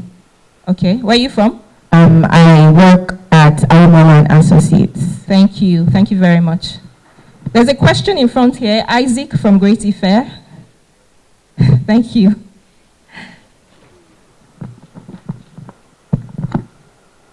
My name is Isaac Ibekule. I'm from Greatest Ife. Great. I'm also the team lead arbitration Ajayi. It's a pleasure to be here today, and it's a pleasure to hear from Mrs. Bensouda. We are very proud of you as a person, as an alumnus of Great Ife, and it's very enjoyable to hear you speak. So my question, basically, it's more academic. We know one issue we have in international law is fragmentation of international law. And if you look at the space in economic crimes, financial and economic crimes as well, fragmentation of international law is also creeping in. We're having the international, the UN regime, we're having the regional regime. Do you think this fragmentation is a problem that we should start looking at now and finding solution to it before it compounds the whole space? And we have people in the other space arguing that the international law is not really solving the problem of financial and economic crimes. Or it's not a matter of fragmentation. What other things are we looking at that we should also be addressing at the moment? But I really appreciate your thought on that. Thank you. Thank you very much. Let's take one more from a lady. There's one in front here. Then we'll let Her Excellency respond before we lose track of the questions. Thank you. Please introduce yourself before you go to your question. Good afternoon, everyone. My name is Oyedamola Otebolaku. I'm a student of Afe Babalola University. Great award. Thank you very much, Ma, for your keynote lecture, Your Excellency, Ma. I had written down my questions so I don't forget. Given Nigeria's evolving tax regime, the new tax law and how everything is working, because we are ably represented here by the Nigerian Revenue Service, and they play a vital role with the new tax law. So the evolving tax regime and digital economy, what are the structural reforms that would effectively disrupt financial crimes before they impact national development? Do I take that again? Yes, please. All right. Given Nigeria's evolving tax regime and digital economy, what are the structural reforms that would most effectively disrupt financial crimes before they impact national development? Thank you very much, Thank you very Excellency, much. Ma. I understand there's a question online because we don't want to disenfranchise those online too. Is there a way that we can get out that question? Or do we come back to it? Can you read it for us? Okay. All right. This is coming from who? LS Lupasaro, I guess. Given that grand corruption and illicit financial flows from developing nations often cause harm on a scale comparable to armed conflict, hollowing out health systems, displacing populations, and entrenching poverty across generations, do you believe the time has come for the international community to seriously consider expanding the Rome status reach to criminalize systemic economic predation as a standalone international crime, and if not through the Rome Statute, through what legal architecture could developing nations meaningfully pursue accountability against both domestic perpetrators and the foreign financial institutions that knowingly facilitate the outflow of their national wealth? Your Excellency, did you get that one? Sure. Thank you, Ma. So we'll let you respond. All right. Thank you very much for your questions, which are very insightful. I'll start with Mr. Felix of the Nigerian Financial. I think you did mention the issue of addressing today's problems with yesterday's tools. I think I have gone to long extent of talking about this. This is a problem that we face as developing countries. Because what we see, of course, is the advancement of technology. What we see is that criminals and those who commit these offenses of corruption, embezzlement, and so on are always a step ahead. But I did say that there is still hope, because I think with the advancement of technology, we can also, as developing countries, try to make use of these tools of today as well, so that we can definitely try to at least be in step, if not before them. This is never possible, because I always give the example that with crimes, we have tried to regulate it at the domestic level for centuries, but until today, crimes are being committed. So I think it's the same thing that happens at the international level as well. I've also said that because I used to receive questions saying that, you know, do you think that the ICC is useful because crimes are still being committed and there are still conflicts? But I say that also at the domestic level, we do have institutions. We have ministries of justice. We have prosecutions offices. We have all sorts of mechanisms to deal with crimes, but crimes continue to be committed. So I think we just need to be at it and not give up, because those who are committing these crimes also never give up. So maybe I also take the opportunity to congratulate you for all the work that is being done and all the instruments. Cooperation and collaboration is very, very important. I think I talked about that at length also in my lecture. We really need to reach out to one another, not only within the borders, but also outside of our borders. We need to really reach out and see what are the new initiatives that we can take to be able to fight these illicit crimes. It's constant work. I always say that fighting crime is a marathon. You know, it's not a sprint. We have to be at it all the time, always. And always, as I said, collaborating across borders, looking at what our neighbors are doing, looking at what outside of the continent they're doing, and see if we can do it amongst ourselves, but also, why not outside of the continent, of course. I have cited the Abacha loot, which, as you saw, there were other countries, Switzerland, the United States, were also involved in helping to bring back the money. I think this was not a favor that they were doing us. It was a responsibility that they had to do. After all, the money belongs to the Nigerian people. And this brings me to the question that was, I think, raised by my colleague from Great Ife, and what you said, you know, about the fact that countries outside also bear a responsibility. I think this was something that I also have mentioned in my lecture. Most of the time, when we ask for these things, we cannot ask for them as if we are begging for them to come back to us and bring the loot that has been taken. As I said, it requires a collaborative effort, but it also requires integrity on both sides for them, as well as ethics on both sides, for them to be able to put our heads together and return money which they know illicitly does not belong, does not belong to them, but belongs to Nigeria.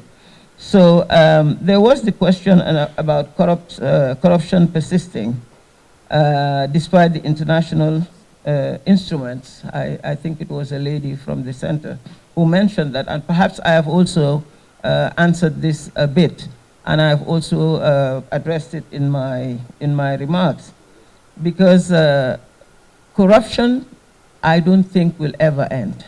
We should not even think about that. It will always persist, just like other crimes will continue to happen. In many jurisdictions, for instance, the crime of murder is death, and sometimes it's life. But notwithstanding, it's still going on. So we cannot expect that to stop. What we should do is work with ourselves, work with our partners, different sectors of society, and always look at where the gaps are. What can we do to stop those, the criminals from using those gaps and the inconsistencies that are within the laws? And also, what is particularly important is the implementation. Because laws are good, but implementing them is better. This is what we have to always strive for. We have to come together and look at the conventions that we have had, the international conventions that we have seen. Are they still adequate? Do we need a reform? Or do we need to have new ones to take into account the development that has happened in the recent past? As you know, the advancement of technology is something that is also, we can relatively say, is recent. So we need to just go back to our instruments, go back to our laws, put our heads together, involve all sectors of society, and then try to handle it. This is what I think we need to do. There was the question on fragmentation. Do you think one? Yes, I think it talked about international law. I hope I'm not making a mistake. But again, I have just answered it, what I commented regarding the instruments that we have and the fragmentation. It is never perfect, never perfect. And one of the things I said was about continuously making ourselves continuously learning. No one knows everything. You know, we need to constantly look ourselves and see what are the ways that we can use to develop ourselves, whether together or individually. But we need to continuously learn and develop.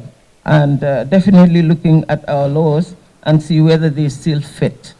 This is critically important for us. I think the last question online talked about grand corruption comparable to armed conflict. This is something maybe that I can just say a little bit about. When I was at the ICC, I took out a policy that was dealing with financial crimes. I even had a section that was really looking at what is fueling the crimes. Who are those people who are behind committing the crimes? Of course, this was not in the statute as such, but I did it as a way of using the statute, if I could, to look at what are these financial crimes that lead to the commission of Rome Statute crimes. And I tried to look at it in this way. And I do know that there are quite a few countries who are very, very particular now about having economic crimes as a crime against humanity or war crimes. Because if you look at it, if these corruption or financial crimes are so grave, they can, as was rightly pointed out, they can lead to the commission of mass crimes, and obviously there will be crimes that are committed under the Rome Statute and under the ICC jurisdiction.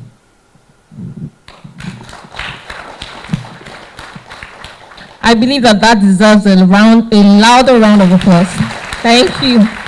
Thank you so much, Your Excellency. We're going to come right back to say thank you the ILO way, but before we do that, we'll have a cultural performance, a very brief, short cultural performance. Are they ready? So let's quickly take that before we thank our special guests.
Nigeria goes on. Onega bebu. Onega bebu. Onega bebu. Hey! Yahoo! Ah! Hey!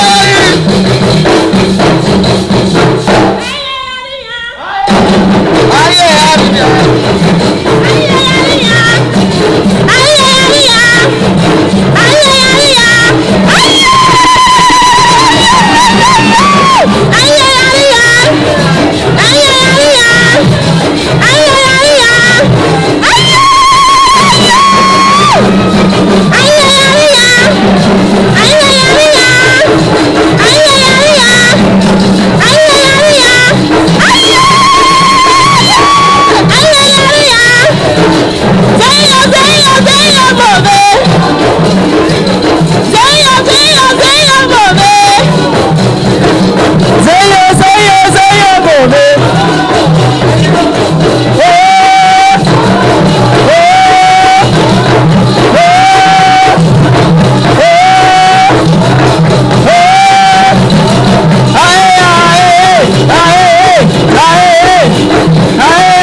Nigeria, good people, great nation.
Thank you.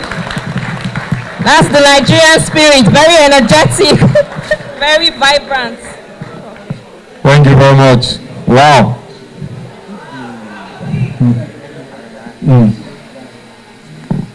Yes, yes. I wish I could dance. I have no dance to offer Your Excellency. But let me invite all our dignitaries, our ambassadors, to please join us upstage as we make a presentation. Let me invite the Vice President, Violet, General Secretary, as we make this presentation, please. It's been a very wonderful session, full of insights, and we really, really want to thank you, Excellency, for joining us.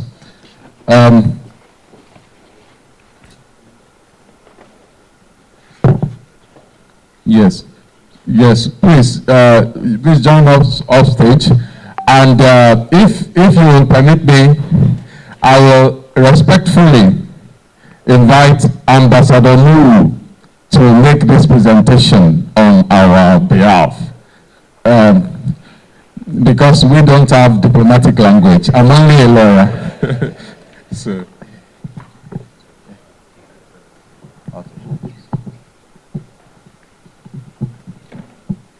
Your Excellency, Ambassador. Yep.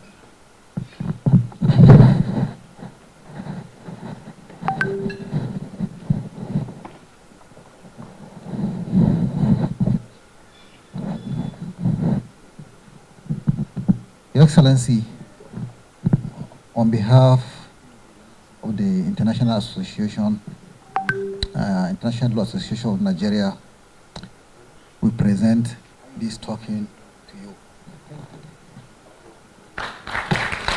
Thank you very much.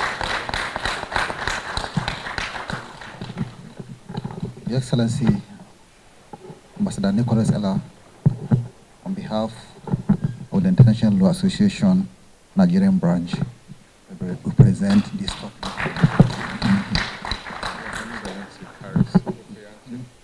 Oh.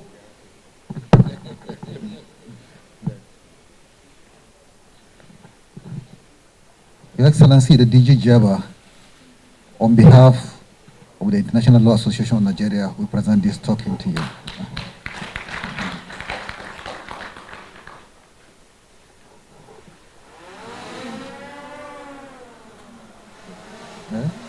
One more picture. Okay, okay. Okay, good.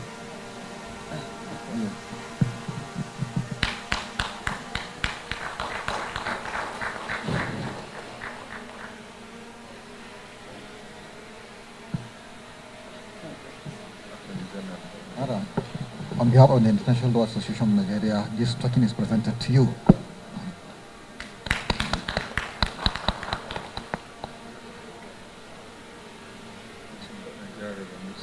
Okay. On behalf of the International Law Association of Nigeria, the token is presented to you.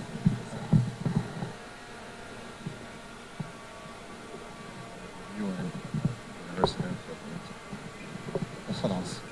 On behalf of the International Law Association of Nigeria, this token is presented to you.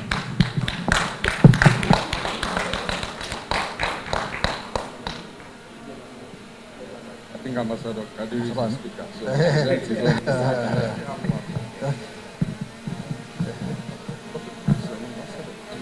is there any other person from the Ministry of Foreign Affairs? Excellency, on behalf of the International Organization of Nigeria, this token is presented to you.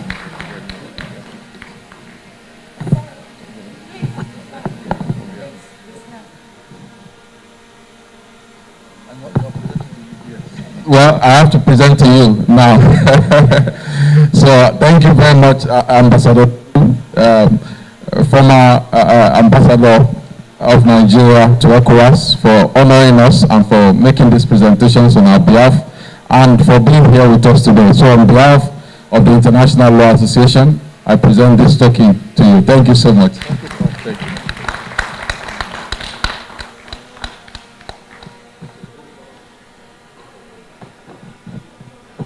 Group photographs. Cameraman, can you help direct and arrange so that everybody gets to show in this photograph?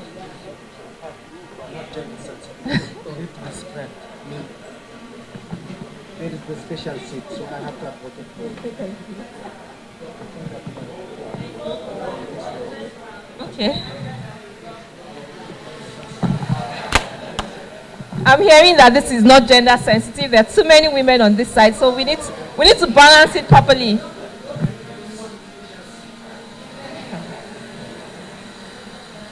Thank you. Can we have one woman to bridge the gap here? Yes.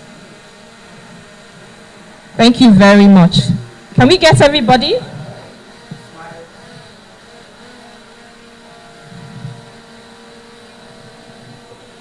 Photographers, please let me know when you're...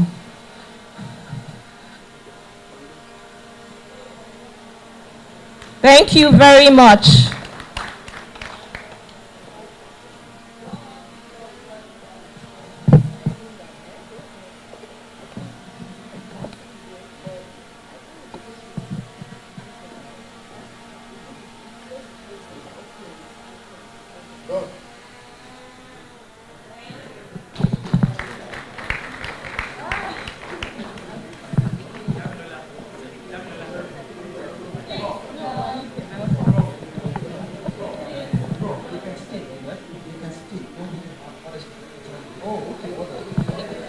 Please, can we still keep the line of photographs so that we invite other people to join in? Your Excellency, we don't get an opportunity to see you and all our distinguished guests all the time. So please, can we have the line of photographs back? We want to have more people join in the photographs. Participants.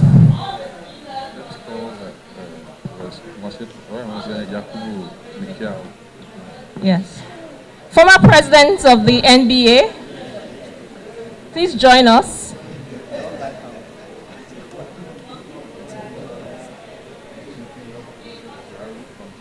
Professor Jaro from China, please join us. Yes, all our speakers, all those who will be speaking in other panels, please join us. After this, we'll proceed for tea break, but please let's do this quickly.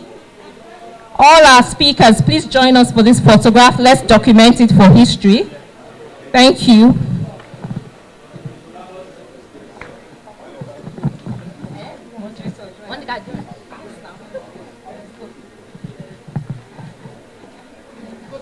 Is it too wide or is it just fine? Photographers? Okay, great. Okay, so we'll just chook ourselves.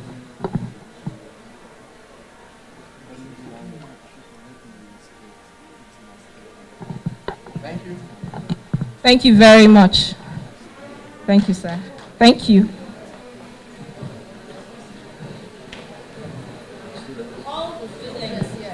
Sorry, all the students who have the honor of snapping with the keynote speaker and Ambassador Nuhu, please. All the students, please be smart and come out. I want my students to snap with you, please. They'll just stand here. Let her finish talking. So, Your Excellency. Your Excellency, please don't go. We don't get an opportunity to see you every day. So please, let's milk it and take as many pictures as we can. Your Excellency, please come to the middle, ma. Yes, please stay in the middle. Let's milk it and take all the pictures that we can take today. Let's document this for history. Please hurry up, students.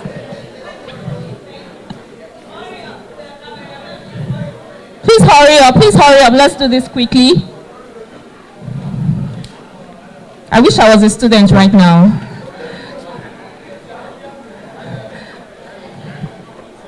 Please, let's hurry up. Let's make this fast and snappy. Please hurry up.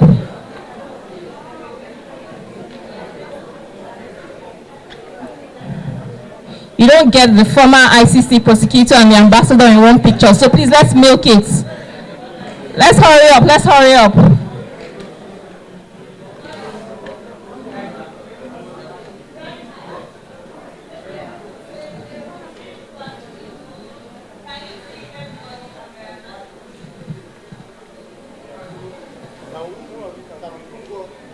Can we have some people come to this side? That side is too full.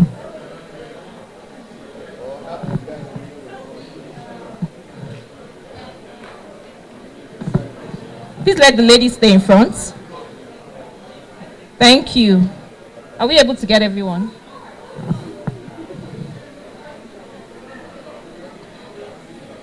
Thank you for your patience. Your Excellency, and thank you, Ambassador. Thank you so much. Have we done this? Yes? Thank you so much.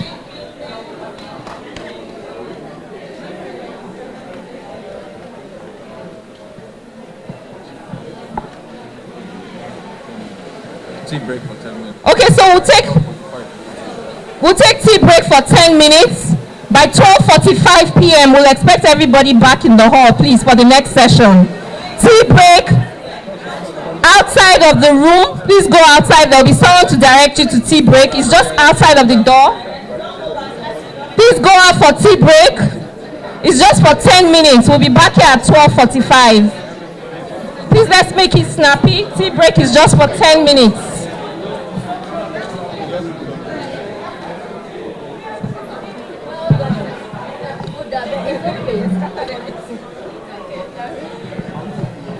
No. That ship has sailed.